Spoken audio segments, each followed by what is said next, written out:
You know what? I think I'm questioning what I'm doing with my life at this moment. So let me just make sure the stream's working. You'll be seeing some things covered up right now in the bottom right. If you're curious why, it's because I'm trying to make sure everything's working. Okay, almost ready. Let me just do that. No, let me do what I want to do.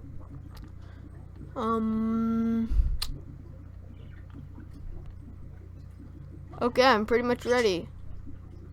Besides with the laggy camera. No, I'm actually going to compare cameras once. Now, just give me a second. Once I fix this, we're going to start, don't worry.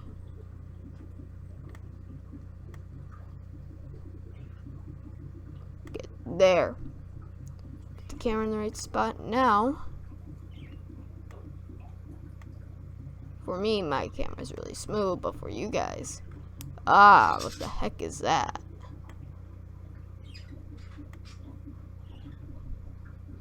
So I'm going to turn down output value to 7,000 pixels.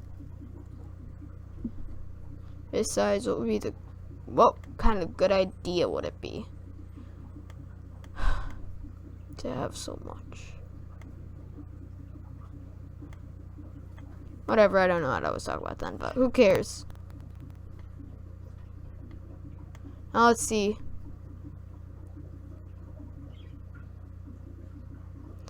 Well, let's begin anyway.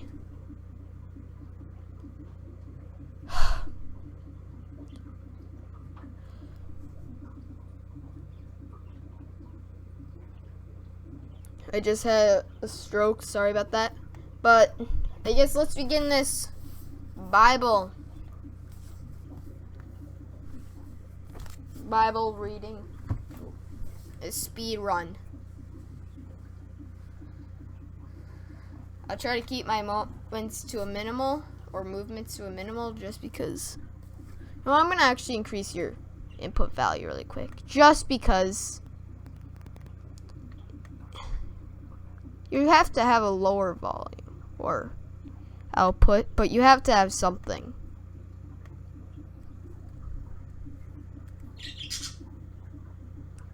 So this, hurry up. Very professional.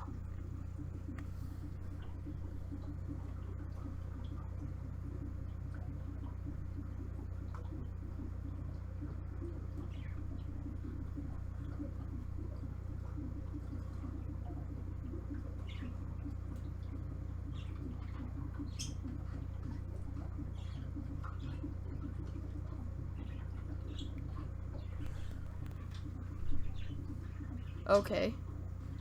And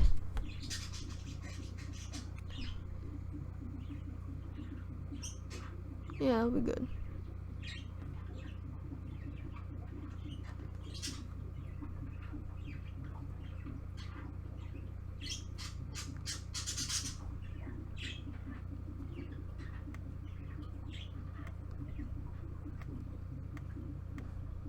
You know what, I can't even change those options, so let's just get into it. I've wasted enough time as it is, so let me open back up some tabs, and then we can begin.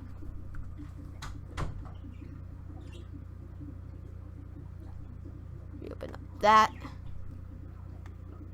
sure everything's up and running. Okay, good. So with a touch of a button now, I can start the stream or start the thing. Now, let us begin, I guess. Great. But without further ado, let's begin. difficult to set these things up sometimes.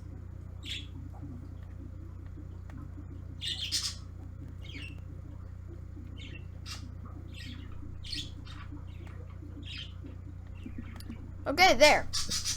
Now let's begin.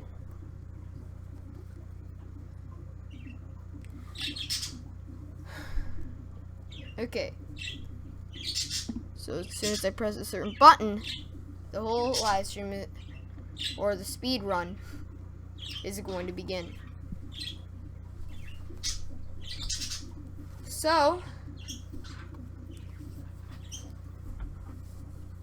how do I get comfortable in this? 3,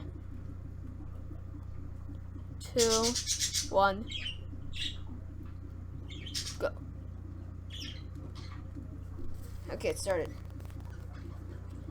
Now let me preach to you the Bible.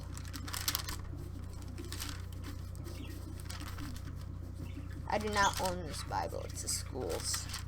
I borrowed it though for this. No. Wait. Crap.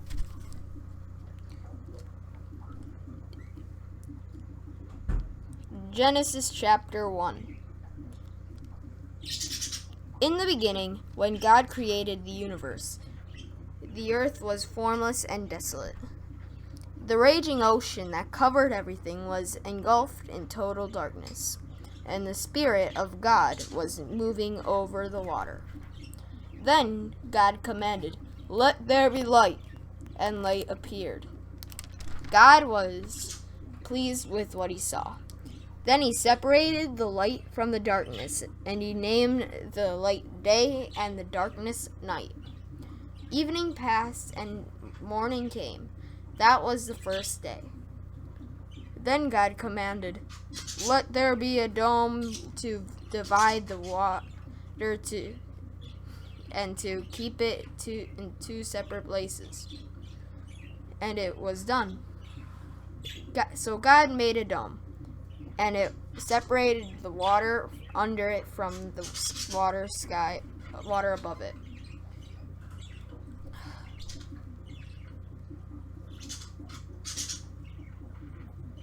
Crap, I've lost my spot. He named the dome Sky. Evening passed and morning came. That was the second day.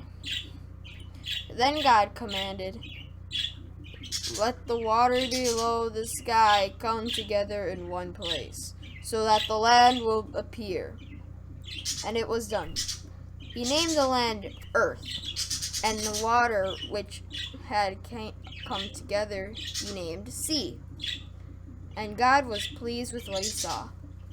Then he commanded, "Let the earth produce all kinds of plants, those that bear grain and those that bear fruit." And it was done. So the earth produced all kinds of plants, and God was pleased with what he saw. Evening passed and morning came. That was the third day. Then God commanded, "Let lights appear in the sky to separate day from night, and to show the time when days, years, and religious festivals begin. They will shine in the sky to give light to the earth." And it was done. So God made the two larger lights, the sun to rule over the day and the moon to rule over the night. He also made the stars. He placed lights in the sky to shine on the earth, to rule over the day and the night, to separate light from the darkness. And God was pleased with what he saw.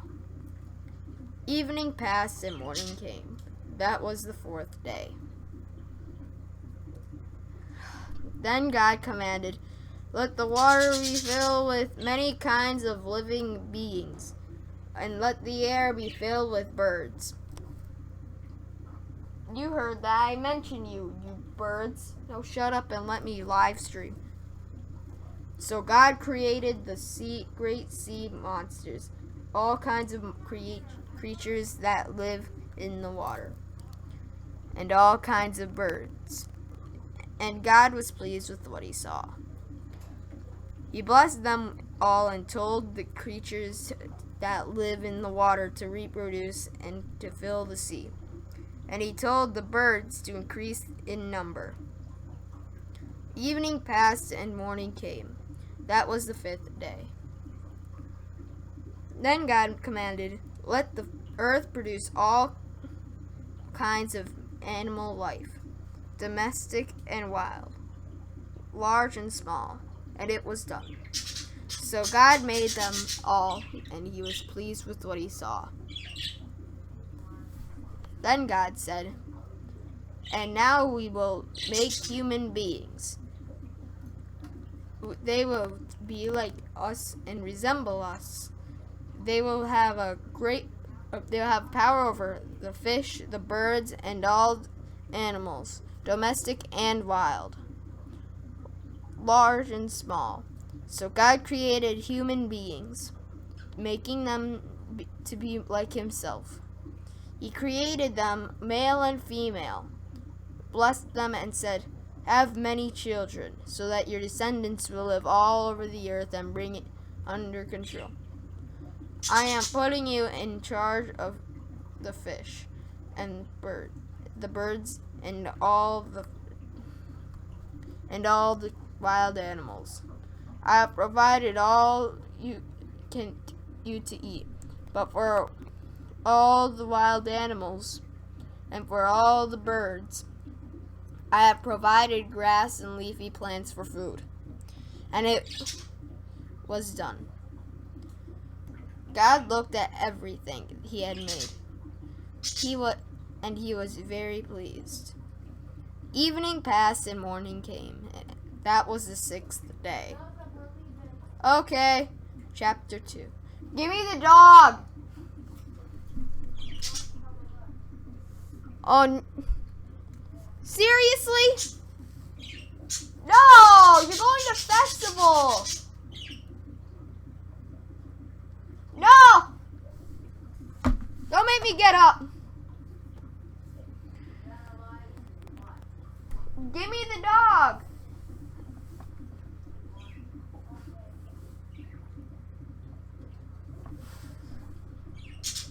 Still on chapter 1 after 6 minutes.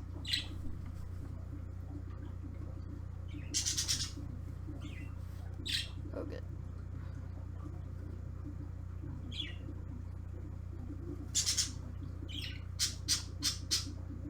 Shut up. Shut up. Shut up. Oh, I'll be right back.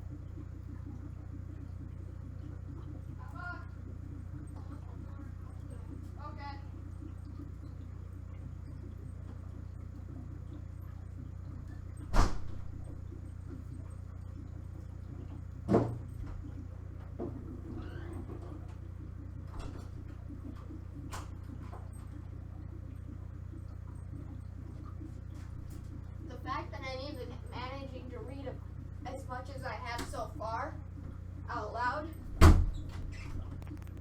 has proved that my overall brain power has increased. Now I get to watch myself re-enter a room.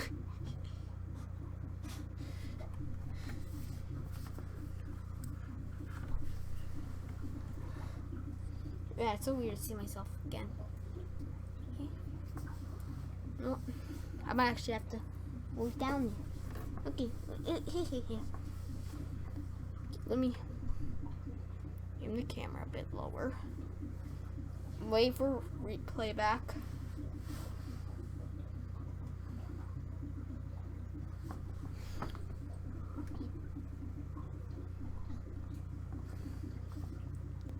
Don't worry, pipes.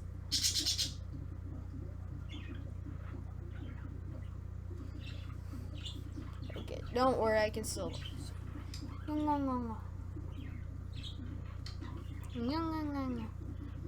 What you doing? Why are you licking my leg? Okay, let me. 3, 2, 1. Wait a minute, where am I even?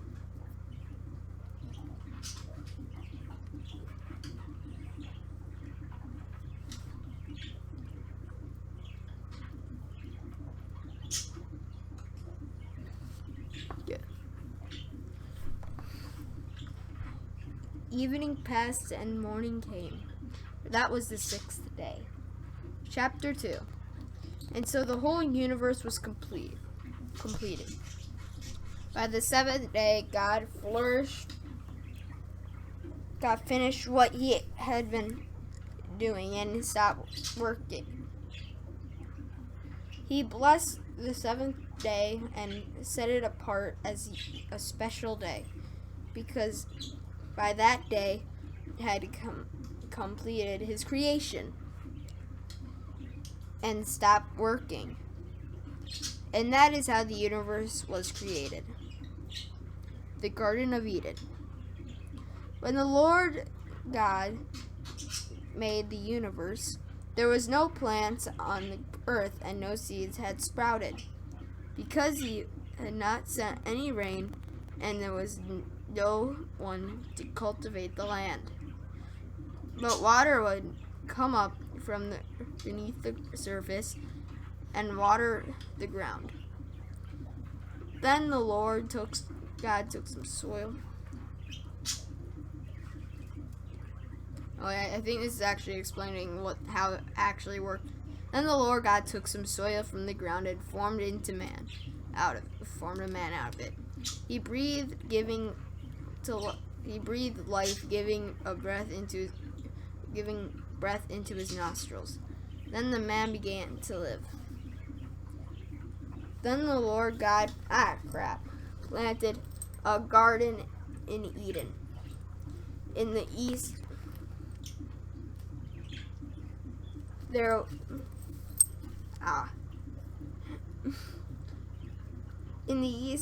and there he put the man he had formed. He made all kinds of beautiful trees. All kinds of beautiful trees grow there, and produce fruit. In the middle of the garden stood a tree that gives life and the tree that gives knowledge, which is good, what is good and what is bad. A stream flowed in Eden and watered the garden beyond Eden. Beyond Eden, it divided into 4 rivers. The first river is the Pishon. It flows around the country of Havilah. Pure gold is found there, and also rare perfume and precious stones.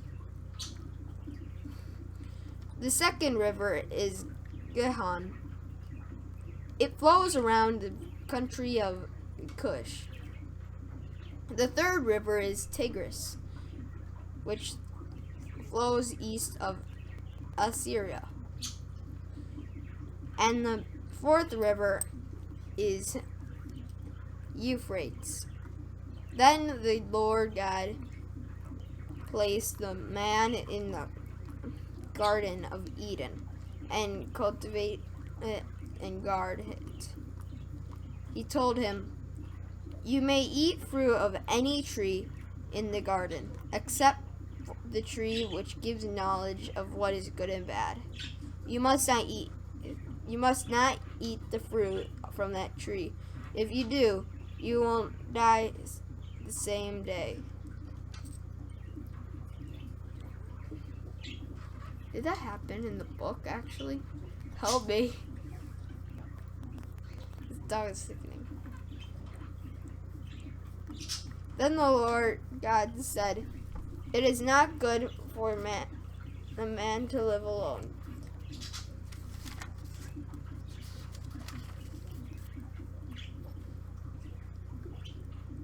Make a suitable companion to help him." So he took some soil from the ground and he formed all the animals and all the birds. Then he brought them to the man to see what he would name them. And that is how they got all their names. So the man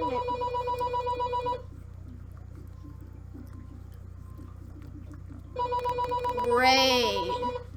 So the man named all the birds and all the animals, but none of them was a suitable companion to help him. Then the Lord God made man fall into a deep sleep. And while he was sleeping, he took out one of the man's ribs and closed up the flesh. He formed a woman out of the rib and brought her to him. Well, then why didn't you just make one out of the soil instead of taking one of his ribs? Those are important. Then the man said, "At last, here is one of my own kind, bone taken from my bone, and flesh up from my flesh. Woman is her name because she is taken out of man." That is why a man leaves his father and his mother and is united with his wife, and they become one. The man and the woman were both naked, but they were not embarrassed.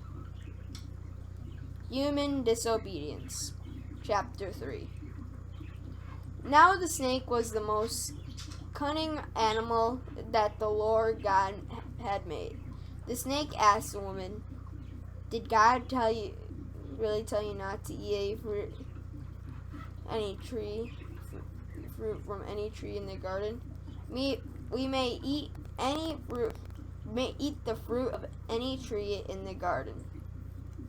The woman answered, "Please accept the tree in the middle of it. Accept the tree in the middle of it. God told us not to eat the fruit of that tree or even touch it. If we do, we will die." I thought death didn't exist before this. How is it all of a sudden existing then? Plot hole. I sinned for doing that. I bet that's a sin.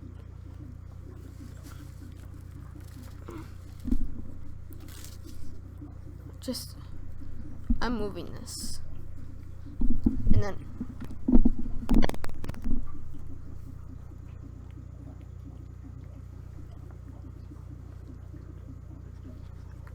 help me. Oh, did you switch the page on me? Oh crap, I forgot. I'm on a time limit.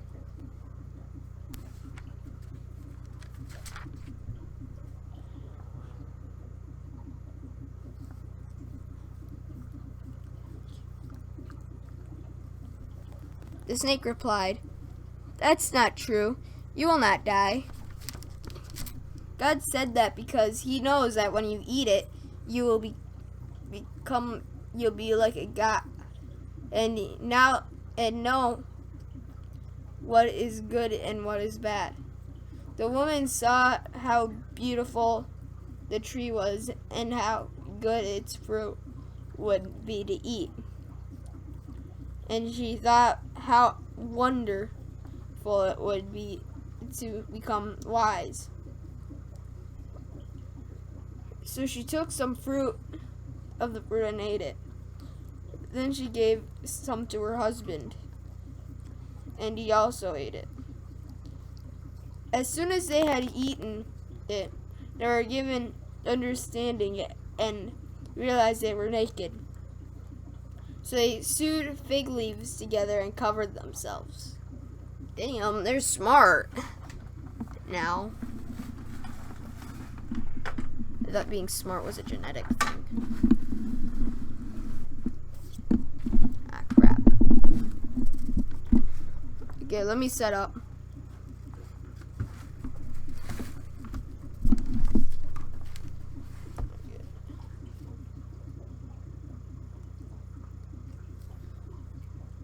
Now how's it like? That's current angle? Crap.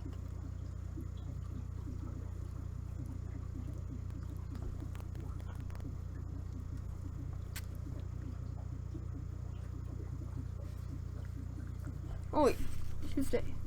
Okay, I don't want to waste more time.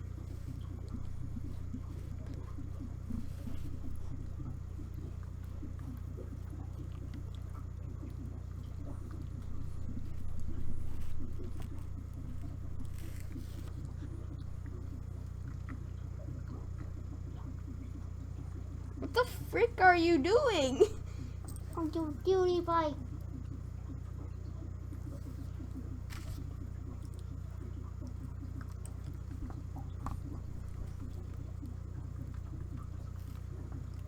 Okay, now let's begin again.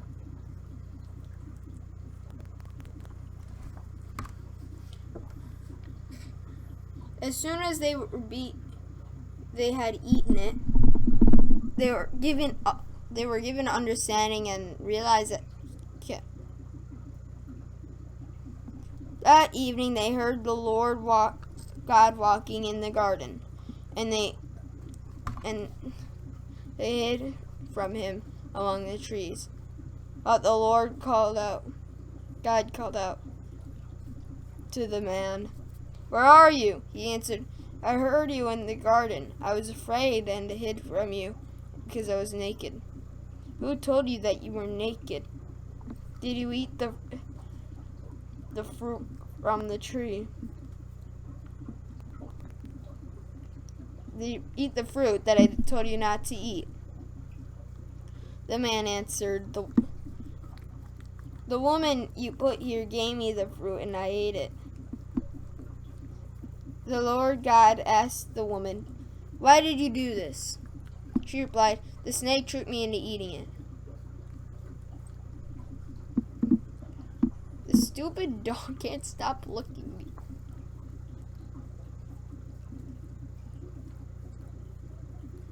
Good. We can change the angle. Good. God pronounces judgment. Then the Lord God said to the snake, "You will be punished for this. You alone, for all the animals, must bear this curse. From now on, you will crawl on your belly, and you will have to eat dust as long as you live. I will make you and the woman hate each other. Her offspring and yours will always be enemies. Her offspring will crush your head, and you will bite her offspring's heel." Holy crap, that's brutal. And he said to the woman, "I will increase your trouble in pregnancy and your pain in giving birth. In spite of this, you will still have desire for your husband, yet you will be the subject to him." And he said to the man, "You listened to your wife, and you ate the fruit which I told you not to eat. Because of what you have done, the ground will be under a curse. You will have to work hard all your life to make it produce. You have to work hard all of your life to make it produce enough food for you. It will produce weeds and thorns, and you will have to eat wild plants. You will have to work hard and sweat to make the soil produce anything, until you go back to the soil form which you were formed. You are made from soil, and you will become soil again." Talk about harsh. Adam named his wife Eve because she was the mother of all human beings. And the Lord God made clothes out of animal skins for Adam and his wife, and he clothed them. First, God dissed them, and now God gives them clothes. Okay. Adam and Eve were sent out of the garden. Then the Lord God said, "Now take these human beings and have become like one of us and have learned." Okay. Then the Lord God said, "Now these human beings have become like one of us and have knowledge of what is good and what is bad. They must not be allowed to take fruit from the tree that gives life. Eat it and live forever."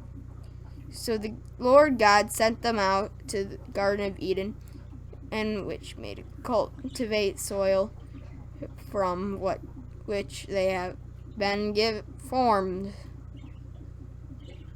Reading. Then at the east side of the garden, he put living creatures and a flaming sword, which turned all in all directions. This was to keep anyone from coming near the tree that gives life. Okay. Cain and Abel, chapter 4. Finally got to this. Hey, shut up. Then Adam had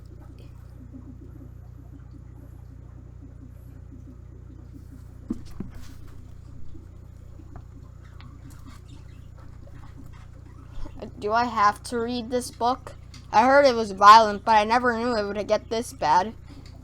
I'm only a kid. Then Adam had intercourse with his wife, and she became pregnant. But she bore a son and said, "By the Lord's help, I have gotten a son." So she named him Cain. Later, she gave birth to another son, Abel. Abel became a shepherd, but Cain was a farmer. After some time, Cain brought some of his harvest and gave it as an offering to the Lord. Then Abel brought the first lamb born to one of his sheep and killed it and gave the best parts of it as an offering. The Lord God was pleased The Lord was pleased with Abel and his offering, but he rejected Cain and his offering.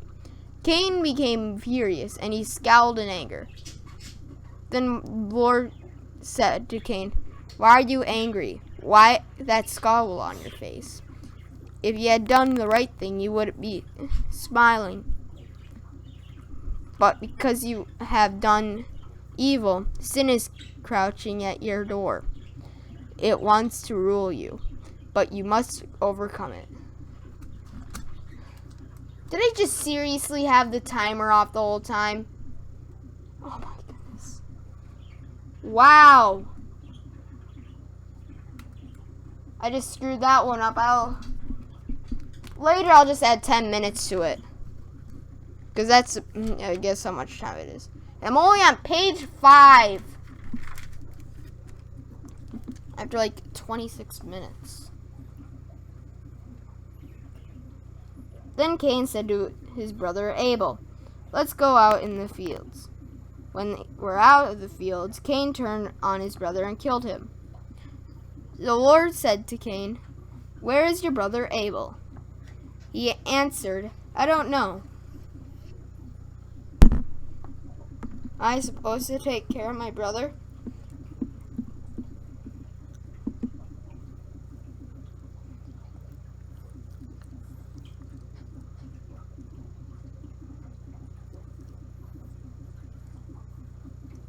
Stupid dog. He answered, "I don't know. Am I supposed to take care of my brother?" Then the Lord said, "Why have you done this terrible thing? Your brother's blood is crying out to me from the ground, like a voice calling for revenge. You are placed under a curse and you can no longer farm the soil. It has soaked up your brother's blood as if it soaked up your brother's blood, as if it had opened its mouth and ready to receive it when you killed him. If you try to grow the crops, the soil will not produce anything, and you'll be a homeless wanderer around on the earth. Okay, nice. And Cain said to the Lord, "This punishment is too hard for me to bear. You are driving me off the land and away from your presence, and I will be homeless wanderer on the earth, and anyone who finds me will kill me." But the Lord answered, "No, if anyone kills you, his 7 lives will be marked. If anyone kills you, 7 lives will be taken in revenge." So the Lord put up a mark on Cain to warn anyone who met him not to kill him.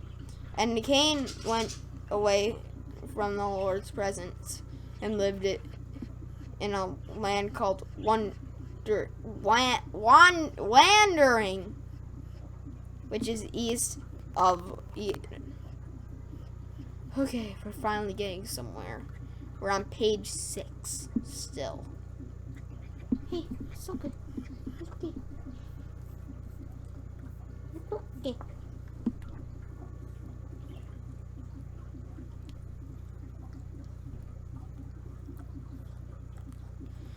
The Descendants of Cain. Cain and his wife had a son and named him Enoch. Then Cain built a city and named it after his son. Enoch had a son named Irad, who was the father of Mehujael. And Mehujael had a son named Methuselah, who was the father of Lamech. Lamech had 2 wives, Adam and Zillah. Ada and Zillah. Ada gave birth to Jabal. How many times are you going to have it where you have, let's see, so Cain had a son, 1. Okay, so you introduce Cain, so that's 1 person. Then you have his son, next person. They have another person.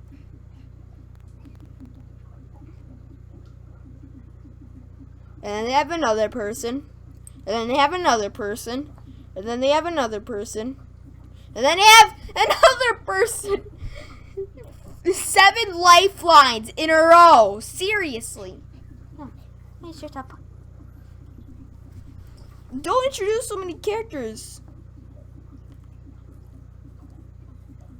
Who is the ancestor of those who raise livestock and live in tents. His brother Jubal, the ancestor of all musicians, who play the harp and flute. They were that smart to make it. Zillah gave birth to Tubal, and I lied to you guys. It was 8. It was 8. I know, it was 8. It wasn't 7, it was 8. Oh my gosh.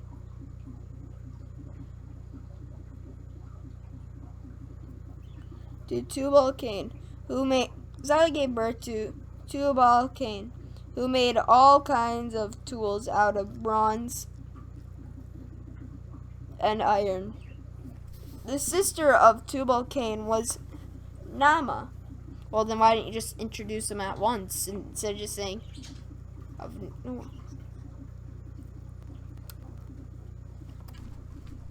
I have Ada and Cain. Okay. Lamech said to his wives, Ada and Zillah, listen to me.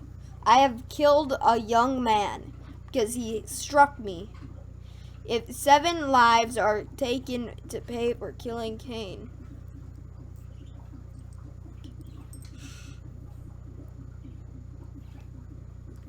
You breathe really loud. the sister of.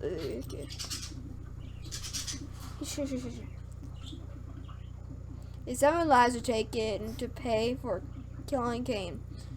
77 will be taken if anyone kills me.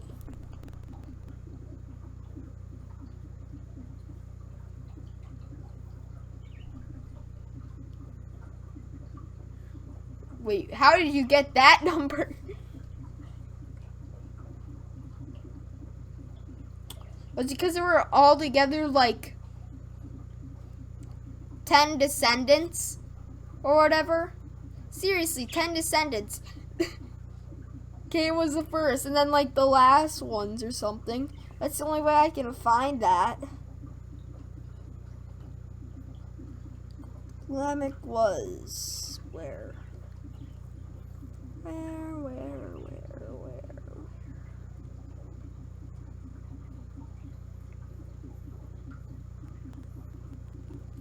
You know what? I don't know why I'm trying to figure this stuff out.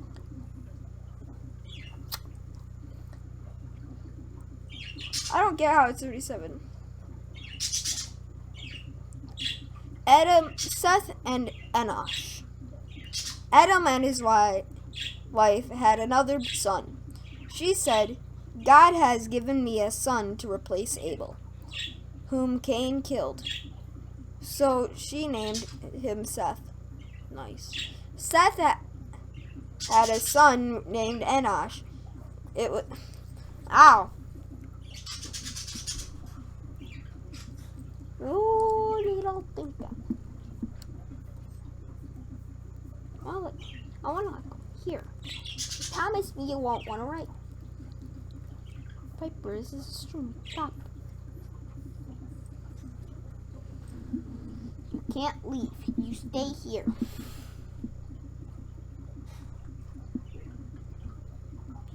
Okay. Seth had a son named Enosh.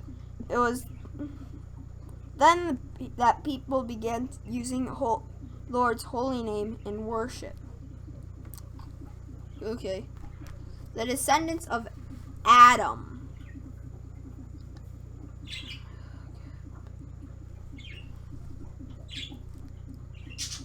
Oh no. Now this is where they introduce all the characters in a row. Chapter 5. This is the list of the descendants of Adam. When God created human beings, he made them like himself. He created them male and female and blessed them and named them human beings, or just humans. I don't know what the scientific name is. Maybe people, or peoples if there are multiple. God, my back is killing me. It's your fault.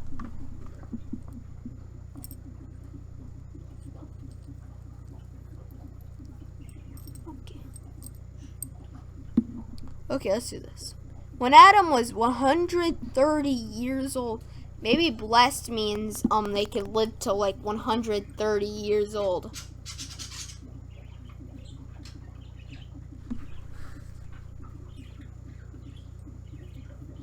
He had a son who was like him, and he named him Seth. After that, Adam lived another 800 years, 930 years. He had other children and died at the age of 930. When Seth was 105, he had his son Enosh, and then lived another 807 years. He had other children and died at the age of 912. When Enosh was 90, he had a son, Kenan.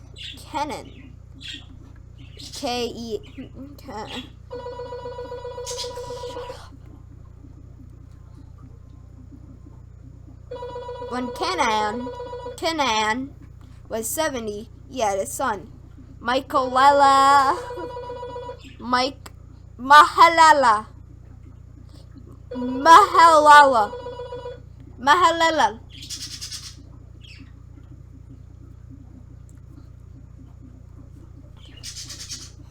and then lived another 840 years. He had other children and died at 910.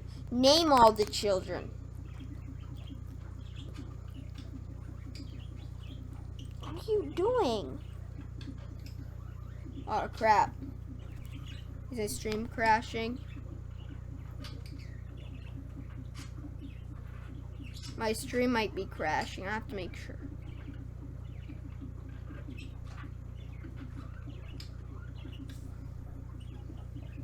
No, I just think my internet sucks.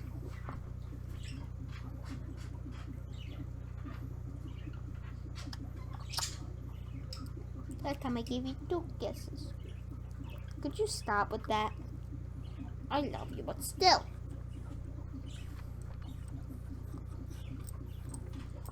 When Kenan was 70 and I saw no ye. Shut the hell up!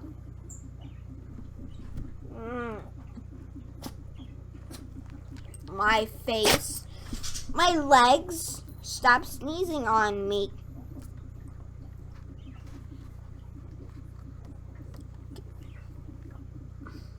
When Mahalalel was 65, he had a son, Jared, and then lived another 830 years.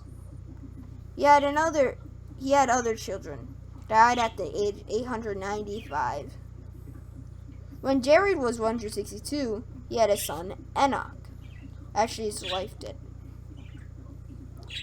And then lived another 800 years. Then he had other children and died at the age 962. You know, eventually I'm going to be the final one of the people on this list, because he was the first. They were the first humans, and they had to be part of my descendants.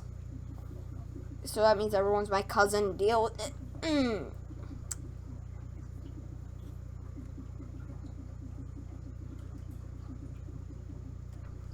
She's resting her head and me like a pillow.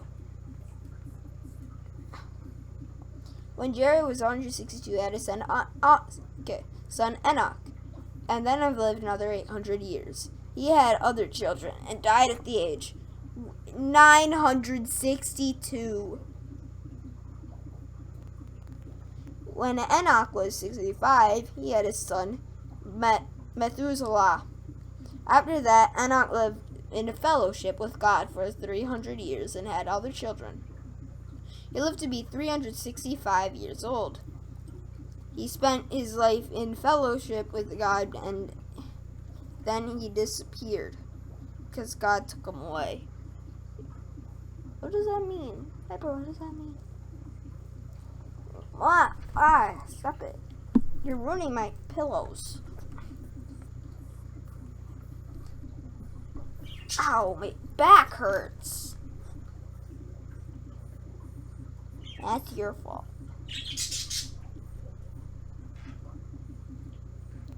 Okay, I need to get back on topic. Seriously? Bumper is bullying me. Yeah, I'm gonna take more attention to this. Need to move back a bit. Now I'm more comfortable, and that means I can read more. Lay your head down. Lay down. Lay your head down. Lay it down. Now let me read this. You know what? Jesse. Stop. You guys don't see what she's doing. Yeah, I can't see it right now, actually, and I'm not in the mood with the camera. You little stink of a dog. Don't sneeze in my face. You know what? I don't know if I'm glad to have you on the street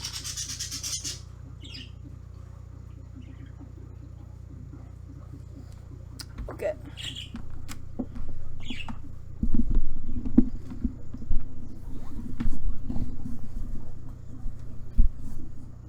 Okay, good.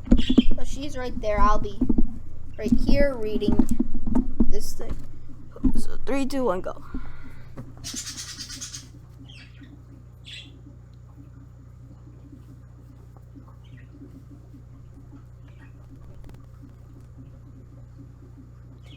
Okay.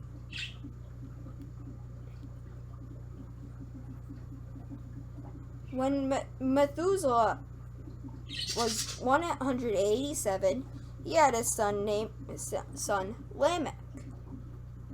Then lived another 782 years. He had other children. Died at the age of 969. Wow. When Lamech was 182, he had a son and said, "From the very ground on which the Lord put a curse, this child will bring us relief from all our hard work." So then he named him Noah. Lamech lived another 595 years. He had other children and died at the age of 777. After Noah was 500 years old, he had 3 sons: Shem, Ham, and you're not leaving, and Japheth. Human wickedness, chapter 6.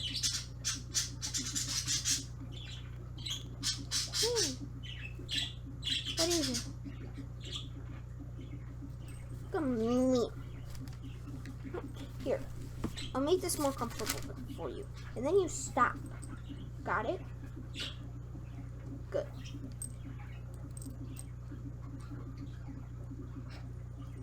You know what? I actually should have technically.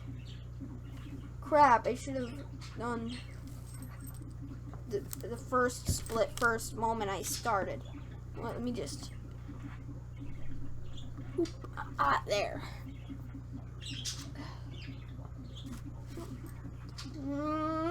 Ow! Don't put your tongue in my mouth. Just sit here. I'll put you like this. There. Lay down. And now I can actually live stream. Ow! When people had spread all over the world and daughters were being born, some of heavenly beings saw that these young women were beautiful, so they took the ones they liked. The Lord said, "I will not allow people to live forever. They are mortal. From now on, they'll live no longer than 120 years." In those days, and even later, there were giants on the earth who were descendants of human and women. Well, so women is a completely separate race, apparently, because human and women, not just humans. Okay, feminism or sexism. Sexists in the Bible.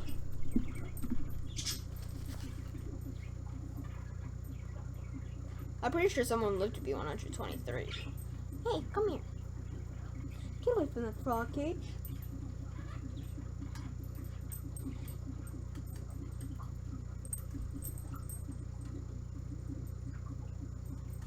Descendants of human and heavenly beings.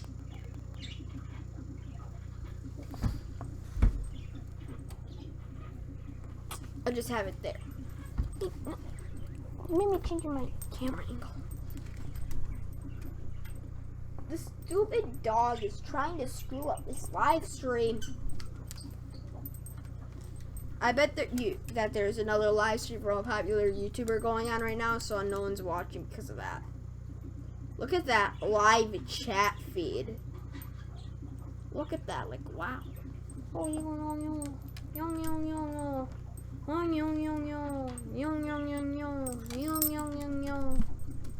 aren't the one person who watched for a while was one of the kids from school I told him to watch. I doubt it. I bet it was a holy person. And I thank you for watching, person.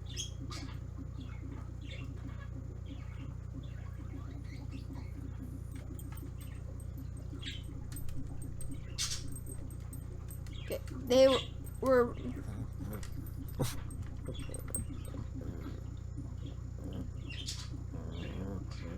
they were the great heroes and famous men of long ago. Hey. Of long ago. When the Lord saw how wicked on earth was, and how men lived, they were the great heroes of men of long ago.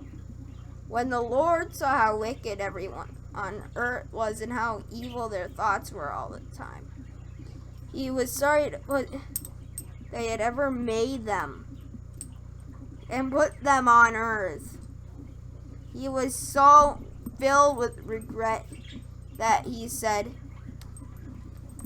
I will wipe out these people I have created, and also the animals and birds, because I am sorry that I ever made any of them. Could you shut the heck up? This is a child-friendly story. Ah! Oh, my school Bible! Oh!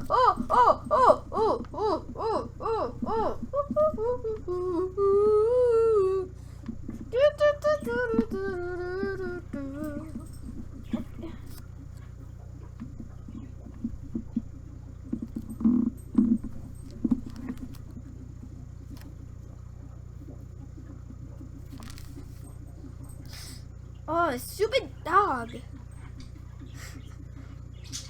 Okay, in those days, and even later, the giants on earth who were the descendants of human women and the heavenly beings. They were the giant heroes, famous men long ago. I swear if you step on this school Bible one more time, I'll be so pissed, Piper. When the Lord saw how wicked everyone on earth was and how evil their thoughts were all the time, He was sorry that He had ever created them and put them on the earth. He was so filled with regret that He said, I will wipe out these people I have created, and also the animals and the birds, because I am sorry that I ever made any of them. But the Lord was pleased with Noah. Noah. This is the story of Noah. He had 3 sons named Shem, Ham, and Japheth. Noah had no faults and was the only good man all this time. There weren't even commandments at this point. What's the definition of good? Seriously. I swear to the Lord, Piper, if you step on this Bible, the teachers are going to get triggered, and I'm going to have to pay for an unnecessary Bible. Okay, what was the last sentence? He lived in fellowship with God, but everyone else was evil in God's sight, and violence had spread everywhere. God looked at the world and saw that it was evil, for the people were all living evil lives. God said to Noah, I have decided to put an end to the people. I will destroy them completely because the world is full of their violent deeds. Build a boat for yourself and out of good timber and make rooms in it and cover it with tar inside and out. Make it 450 feet long and 70 feet wide and 45 feet high. Make a roof for the boat and leave a space of 18 inches between the roof and the sides. Build it with 3 decks and put a door in the side.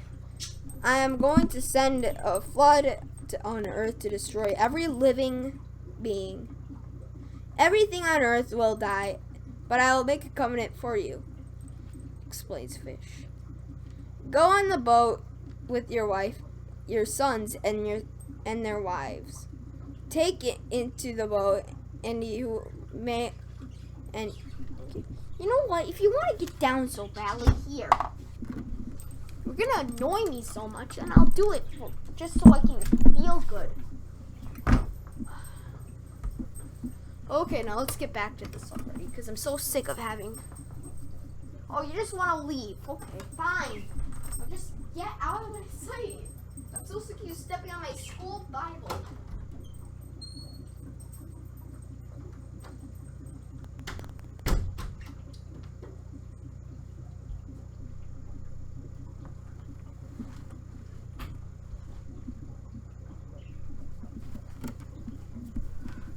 Okay, now that I have no distractions, I should hopefully be fine now.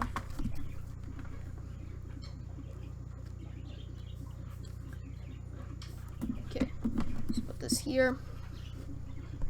And take into the boat with you a male and a fellow male of every kind of animal and every kind of bird, in order to keep them alive. Take along all kinds of food for you and for them. Noah did everything God commanded. The flood, chapter 7. The Lord said to Noah, "Go into the boat with your whole family. I have found that you are the only one in the world who does what is right who does what is right. Take with you 7 pairs of every kind of ritually clean animal, but only 1 pair of each kind of unclean animal.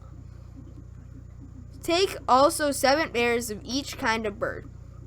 Do this so that every kind of animal and bird will be kept alive, so to reproduce once again on the earth.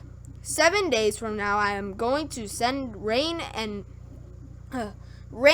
that will fall for 40 days and nights, in order to destroy all living beings that I have made." And Noah did everything that the Lord commanded. Noah was 600 years old when the flood came to earth.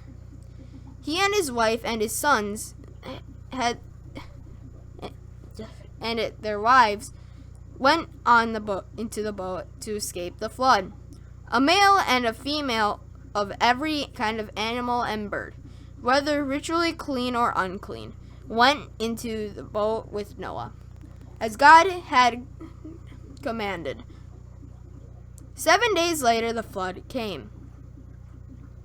When Noah was 600 years old, on the 17th day of the 2nd month, all the outlets of the vast body of water beneath the earth burst open, and all the floodgates of the sky were opened, and rain fell on the earth for 40 days and 40 nights.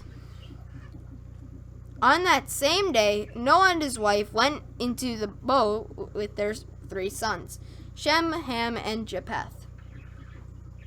Or Japheth. I'll just go with Japheth.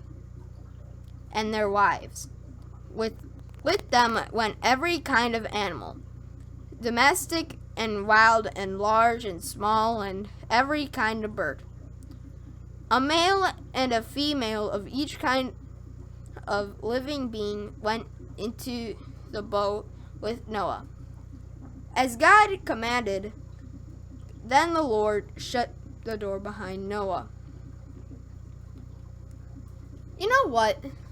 How does the whole earth get flooded anyway? I just want to point this out. How in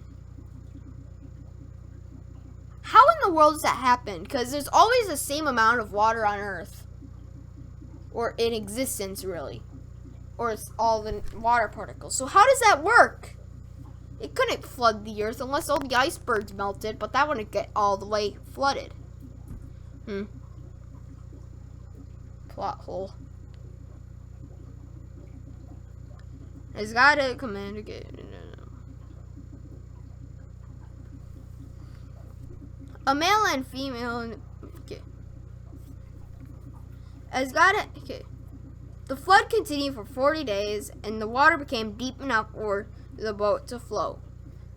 You know, it would have gone that deep enough way longer before. It became so deep that it covered the highest mountains. It went on rising until it was about 25 feet above the treetop, above the tops of the mountains. Every living bird being on planet Earth died. Every bird, but the birds can fly. Plot holes. I still wish I would have just started Genesis at the first moment, though, instead of going right to at it at, you know, one. Okay, whatever. Where is it? The one resting was about 25 feet. Everything on earth that breathed died. The Lord destroyed all living beings on the earth. Human beings, animals, birds. The only ones that were left were Noah and those who were with him on the boat. In the boat. The water did not start going down for 150 days. You know, if they all die, why would you bother to waste so much long time, basically?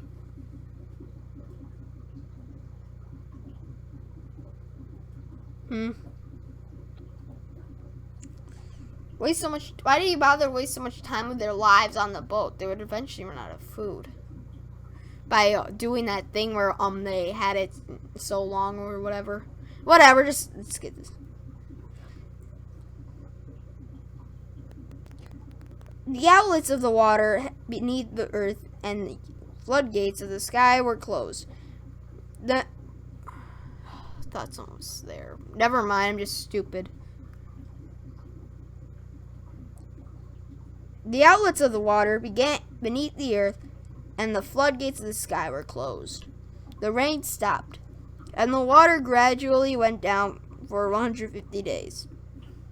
300 days. It took almost a year, basically, to have that whole ordeal go down.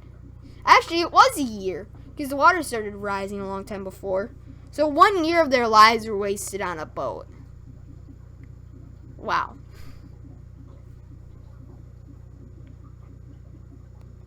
On the 17th day of the 7th month of the boat came to rest on a mountain in the Ararat range. The water kept going down, and on the first day of the 10th month, the tops of the mountains appeared. After 40 days, Noah opened a window and sent a raven. It did not come back, but kept flying around until the water was completely gone. Meanwhile, if the water was completely gone, they'd all die. I just want to point that out. You already see that there's land starting to come back.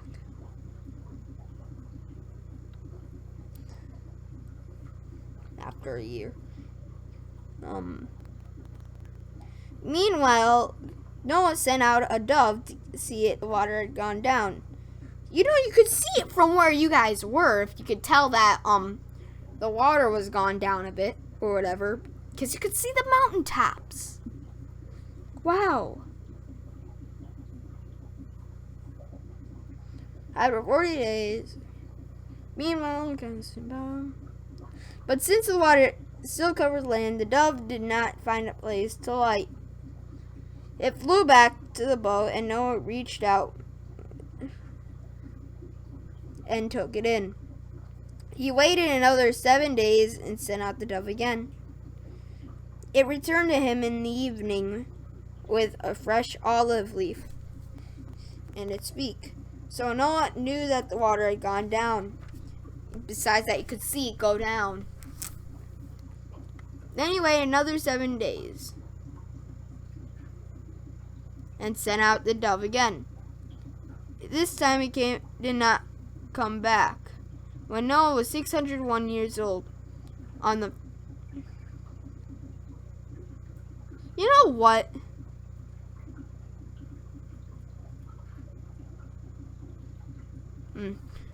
I'll say after, actually. When Noah was 601 years old, on the first day of the first month, the water was gone. Noah removed the covering of the boat and looked around it and saw that the ground was getting dry. You don't say. The ground was getting dry. By the 27th day of the second month, the earth was completely dry. God said to Noah, "Go out of the boat with your wife, your sons, and their wives. Take all the birds and animals out with you, so that they may reproduce and spread all over the earth again." So Noah went out with the boat and his sons' wives and their wives. All the animals and birds went out of the boat in a group of their own kind. Oh, I'm getting a headache from this now. I've been doing this way too long. I'm pretty sure it's bad for me. Well, the only thing it is helping with is my mind. You know what? The only reason passenger pigeons don't exist anymore, the main reason they went extinct is because Noah sent out a freaking dove. Might be related to passenger pigeon. And now they're screwed. The end. It did not come back. Just like that raven. Of course it wouldn't come back. The water didn't completely disappear. Seriously. Noah offers a sacrifice. Noah built an altar to the Lord. He took one of each kind of ritually clean animal and bird and burned them whole as a sacrifice on the altar. No wonder so many animals are extinct.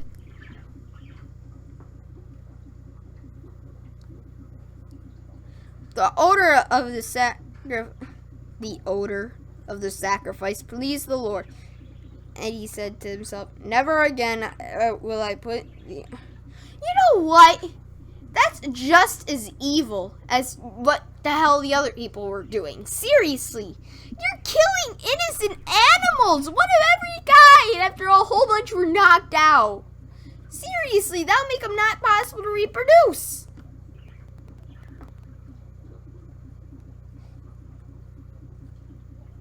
I thought you weren't supposed to kill things for God. I thought that was not allowed. Or like, you don't have to do that kind of stuff. It's done in the Bible all the time. Never again will I put the earth under a curse because of what people do. I know that from the day they were young to their evil thoughts, never again. Ugh. And I destroy all living beings. As I have done this time, as long as the world exists, there will be a time for planting and a time for harvest. There will always be a time for cold and heat, summer, winter, day and night. God's covenant with Noah, chapter 9. God blessed Noah and his sons and said, "Have many children so that your descendants will live all over the earth. All the animals, birds, and fish will live in fear of you. They are all placed under your power. You can eat them, as well as green plants. I will give them all to you for food. The one thing you must not eat is meat with blood still in it. I forbid you to do this because life is in the blood. If anyone takes human life, he will be punished. I will punish you with death of any kind of animal that takes human life. Human beings were made by God So whoever murders one of them will be killed by someone else. And then but if you kill them, that they're another thing that God made. Human beings were okay. You must have many children so that your descendants will live all over the earth. God said to Noah and his sons, I am now making my covenant with you. I can't breathe. Oh, my throat hurts really bad. Give me a second, please.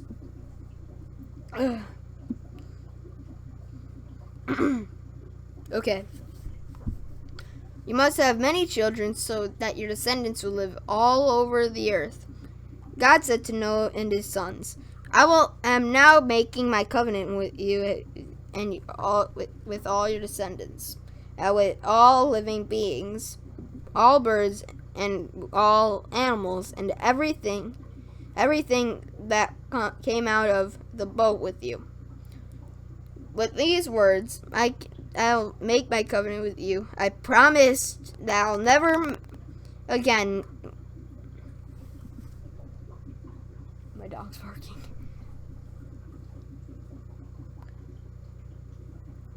I promise that I'll never again with all living beings be destroyed by a flood. Never again will a flood destroy the earth, as a sign of this everlasting covenant, which I am making with you and with all living beings. I am putting my bow in the heavens, or in the clouds. It will be a sign of my covenant with the world. Whenever I cover a sky with clouds and a rainbow appears, I will remember my promise to you and to all. I lost where I was. I'm still on page 10. I will remember my promise to you and to all the animals that a flood will never again destroy all living beings. When the rainbow appears in the clouds, I will see it and remember the everlasting covenant between me and the living beings on the earth. That is a sign of promise which I am making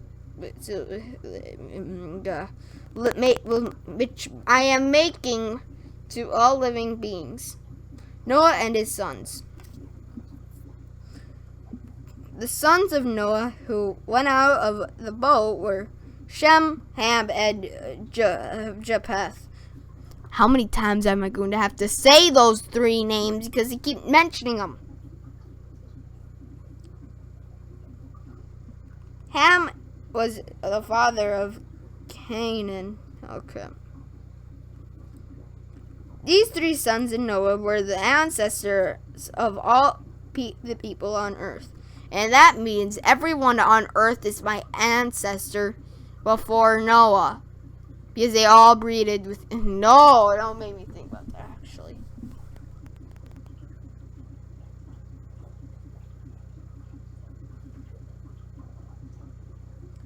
Okay,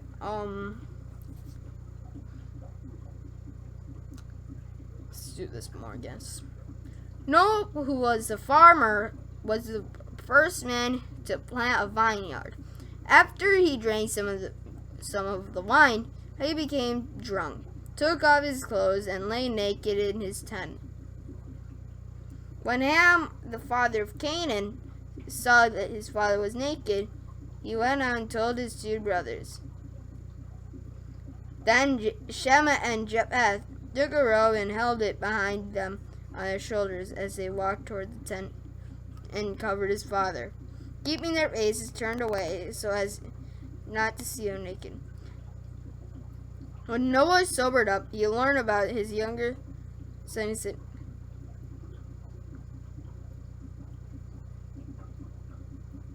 When Noah sobered up and learned what his youngest son, had done to him. He said, "A curse on Canaan. He will be a slave to his brothers. I will praise the Lord. Give praise to the Lord, God Hashem." What? Canaan will be the slave of Shem.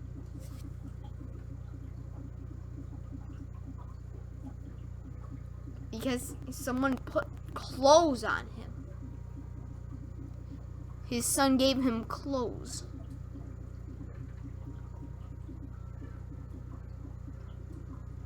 Canaan will be the slave of Shem. May God cause Japheth to increase. May his descendants live with the people of Shem. Canaan will be the slave of Japheth. After all the flood, Noah lived 350 years and died at the age of 950. At least they didn't wake him up, I guess.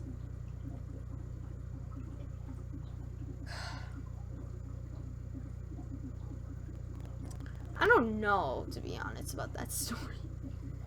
The descendants of Noah's sons. Chapter 10. These are the descendants of Noah's sons, Shem, Ham, and Japheth.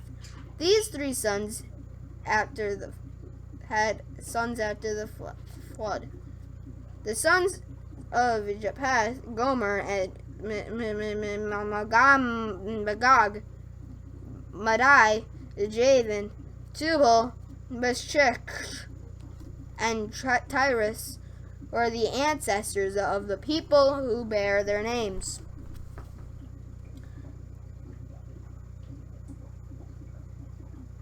The descendants of Gomer were the people of Ashkenaz, Ripetheth, and Togarmah. The descendants of Javan were the people of Elisha, Spain, Cyprus. The only word I actually knew how to pronounce there was Spain, but it was Spain apparently. And Rhodes. Hey, that's another word I actually know, but I pronounced it wrong the first time. They were the ancestors of the people who live along the coast and on the islands. They were the descendants of Japheth, living in their different tribes and countries, each group speaking its own language. The sons of Ham, Cush, Egypt, Egypt was one, Libya, and Canaan, which is another one I know, were the ancestors of the people who bear their names. The descendants of Cush were people of Seba, Havilah, Sapta, Ramah, and Sabtika. The descendants of Ramah were the people of Sheba and Dedan. Cush had a son named Nimrod. How to insult your son by naming him. Who became the world's first great conqueror. But Nimrod was apparently a good conqueror. Insult him and then he becomes like this. At first his kingdom included Babylon, Erech, and Akkad. The book is now getting back at me for making fun of its names. I don't know if it's technically making fun of it, but it's getting back at me for sure. It could by giving these names that I don't know how to pronounce to make me feel stupid. Okay, where was it? From that land he went to Assyria and built the cities of Nineveh, Rehoboth, Kala, and Rezin. which is between Nineveh and the great city of Cal. I'm hearing things. The descendants of Egypt were the people of Lydia, Anam, Lehab, Naphtha, Pathros, Casla, and Crete. From the Philistines are descended. You know, this feels a lot like Japanese names in the sense that you have no idea, like, how to pronounce them. Mika, Yoshida. I don't know. Takuro, Hiroshi, Baka.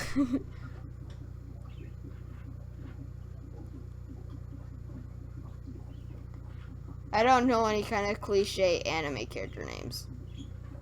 Satoshi. Ash. Okay, I'm gonna shut up with that and just read. Canaan's sons, Sidon was the oldest, and Heth were the ancestors of people who bear their names. Canaan was also the ancestor of Jebunan, and was also the ancestor of Jebusites and Amorites, the Girgashites, the Hivites, and the Arkites.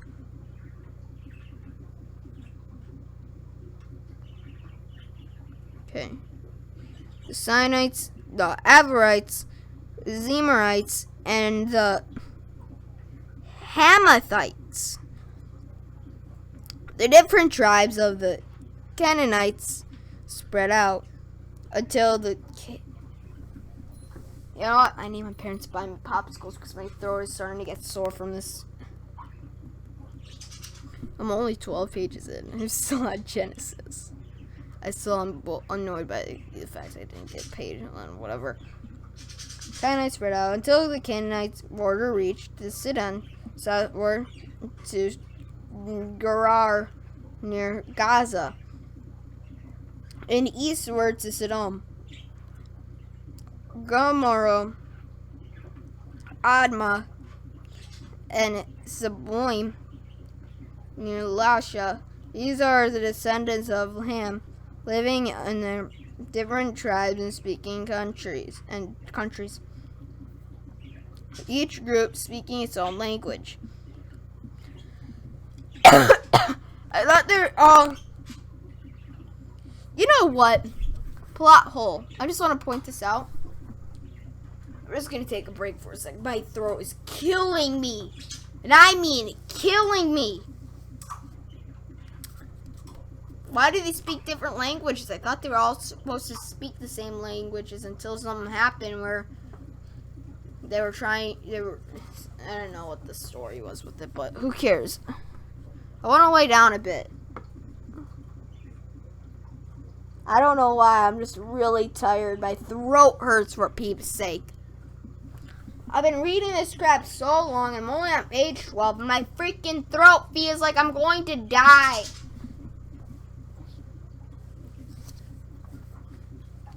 Parents are bringing up popsicles that I can use or whatever to help myself survive. Oh, it's sickening.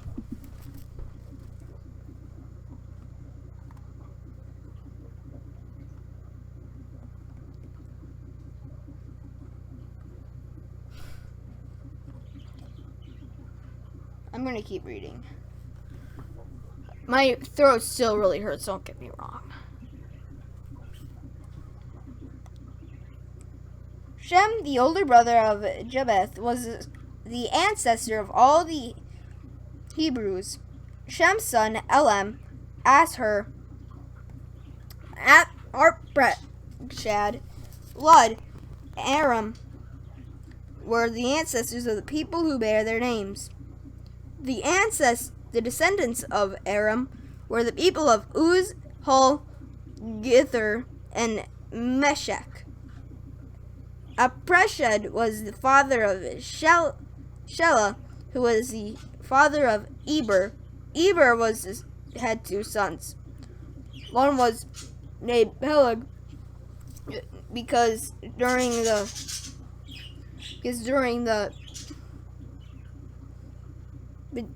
his time the people of the world were divided. Another was named Joktan. The descendants of Joktan were the people of Almodad, Sheleph, Hazarmaveth, Terah, Hadaram, Uzal, Dikla, Obal, Abimelech, Sheba, Ophir, Havilah, and Jobab. All of them were descended from Joktan.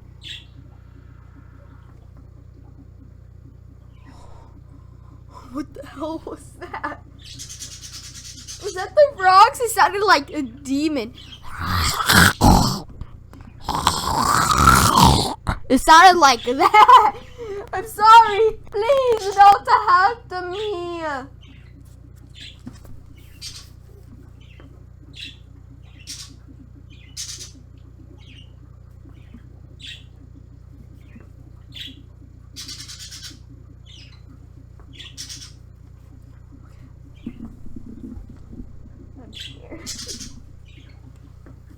Okay, let's get back to this. I'm gonna be bad about that. I'm pretty sure it was the frogs, but it had a really weird sound to it.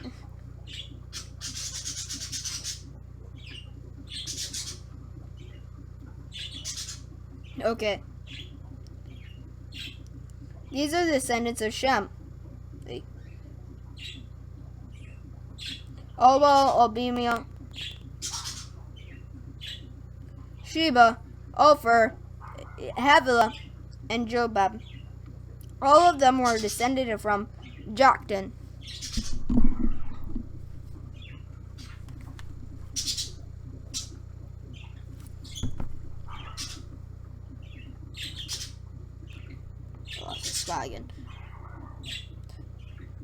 The land in which they lived extended from Mesha to Sephar in the eastern hill country. These are the descendants of Shem, living in their different tribes and countries. Each different tribes and countries, speaking its own language. All these people are. Would you shut up?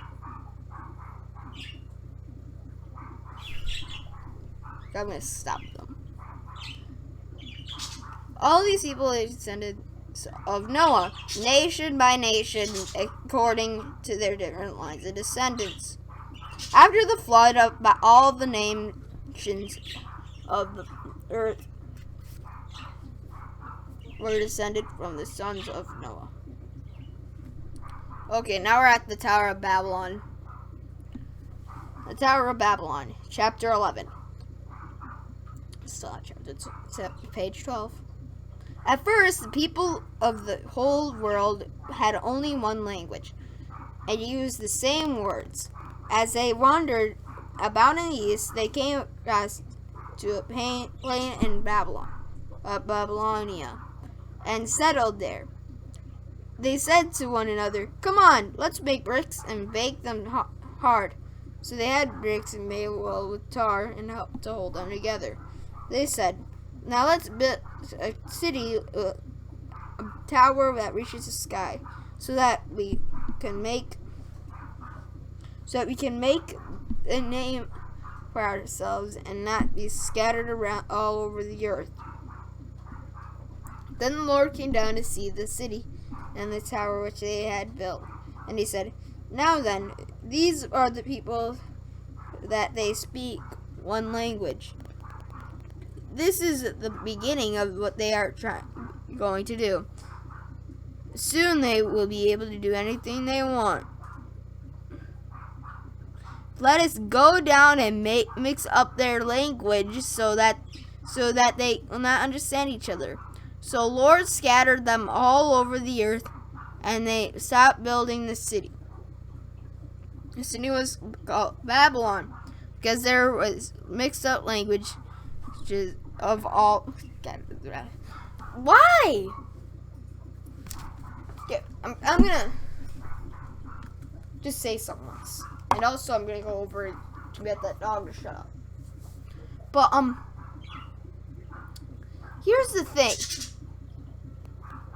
So what's so bad about? Can they do anything they want if they just make a freaking city so they make a name for themselves? Or make a city in the sky. I don't get it anymore. Let's just get somewhere with it. But first, I'm just gonna get the dog done. Piper, come on.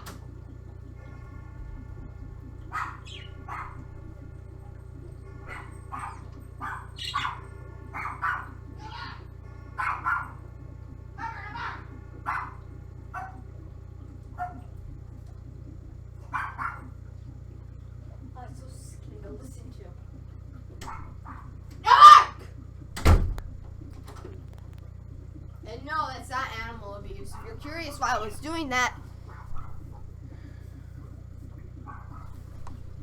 let's just get to this. I have to increase my brain power somehow.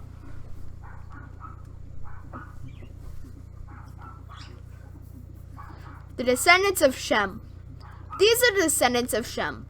2 years later, 2 years after the flood, when Shem was 100 years old, he had his son, Arpachshad. After that, he lived another 500 years. Then he had other children. When Arpachshad was 35 years old, he had his son, Shelah. After that, he lived another 403 years and had other children. When Shelah was 30 years old, he had a son, Eber. After that, he lived another 403 years and had other children. When Eber was 34 years old, he had a son, Peleg. After that, he lived another 430 years, and he had other children. I heard someone.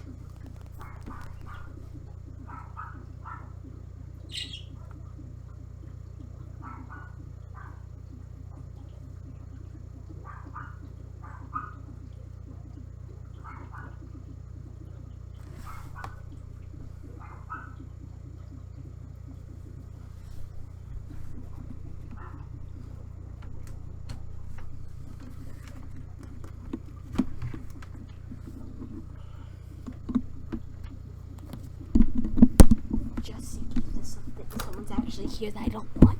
I'm taking you guys with me. Just because I'm scared.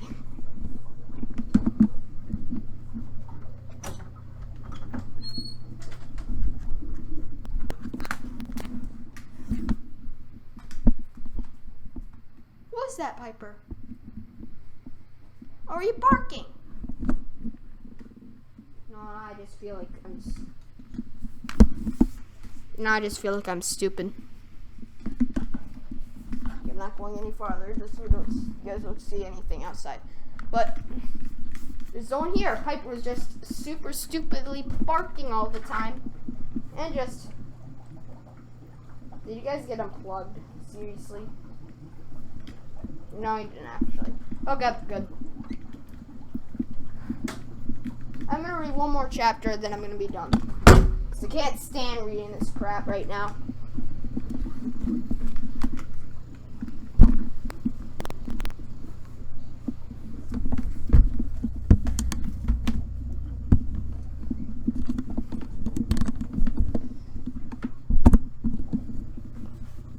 And now, I regret this live stream altogether. Because this is an embarrassment.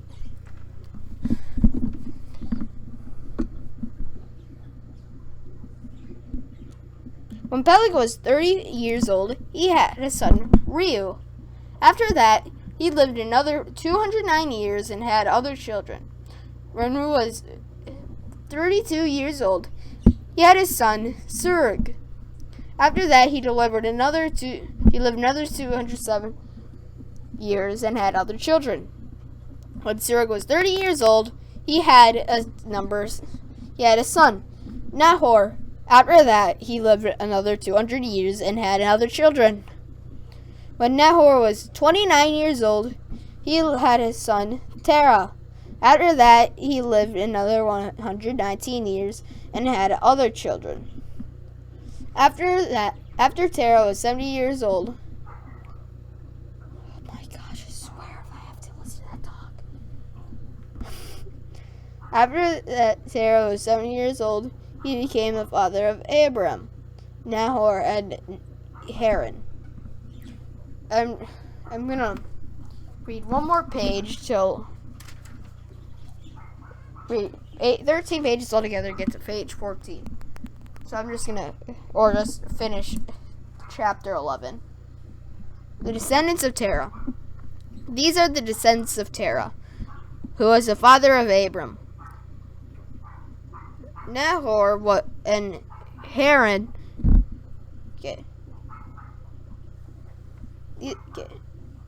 Nahor and Haran. Haran was the father of Lot. Haran died in his hometown of in Babylon. Yeah. While his father was still... Oh my gosh. I'm going to stop holding the mic myself because that's really annoying, actually.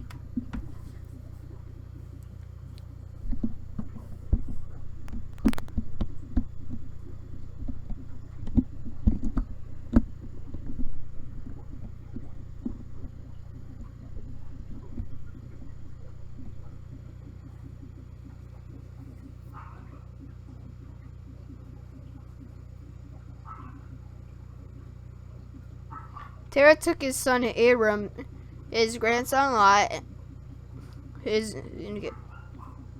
So I'm going to finish this real quick. And I'm going to be done because I literally just can't stand this crap. It's not crap, but my head hurts really bad. While his father was still living, Abram married Sarai. And Nahor married Milcah, the daughter of Haran, who is also the father of Iscah. Sarai was not able to have children. Terah took his son Abram to grandson Lot, who is the son of Haran, and his daughter-in-law Sarai, Abram's wife. And with them he left the city of in Babylonia to the land of Canaan, where they went as far as Haran and settled there. Terah died there at the age of 205. And my attention span died way long ago, but let's read at least 13 pages because I'm lucky. Oh, come on. So let's finish this page. God's call to Abram. Chapter 12. The Lord said to Abram, "Leave your country, your relatives, and your father's home. You go to a land where I am going to show you. I will give you many descendants, and they will become a great nation. I will bless you and make your name famous, so that you will be a blessing. But I will bless those who bless you. I'll bless those who bless you, but I will curse those who curse you. And through you I will bless all nations." When Abram was 75 years old, he started out from Haran, as the Lord had told him to do. And Lot went with him. Abram took his wife Sarai to his new nephew Lot, and all the wealth and the slaves they had. Oh my gosh, really, slaves? Okay. After I finish this little bit, I'm just gonna be done, or read verse 9. I'm gonna be done after verse 9, because that's gonna be before the next paragraph, I guess. Acquired and okay. Abram took his wife Sarai, his nephew Lot, and all this wealth and all the slaves they had acquired in Haran, and they started out for the land of Canaan. When they arrived in Canaan, Abram traveled through the land until he came across the sacred tree of Moreh, the holy place of Shechem. At last time, the Canaanites were still living in the land. At that time, the Canaanites were still living in that land. The Lord appeared to Abram and said to him, "This is the country I'm going to give you your descendants." Then Abram built an altar there to the Lord, who had appeared to him. After that, he moved on south to the hill country east of the city of Bethel, and set up his camp between Bethel and the west, and Ai on the west. I don't know anymore. This still really hurts my head, though. I'm not gonna be lying to you guys. Okay, I'm just gonna look like a normal person reading this.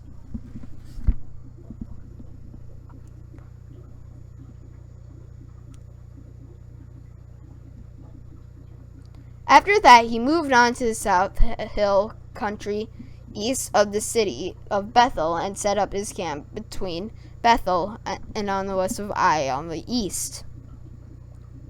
There are also he built an altar to worship the Lord, and then he moved on from place to place, going towards southern of Canaan.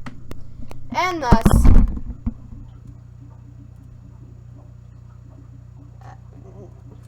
dang it, I never finished it though.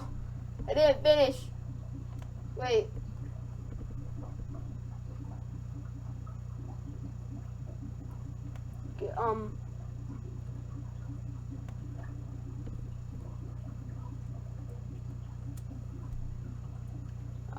Now, okay, there. So there you go. That was it. I wasted so many time, the people's lives for that. To be continued. I'll just say that and leave it off with that.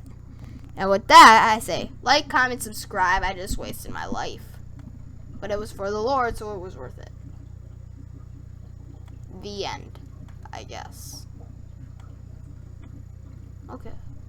And done.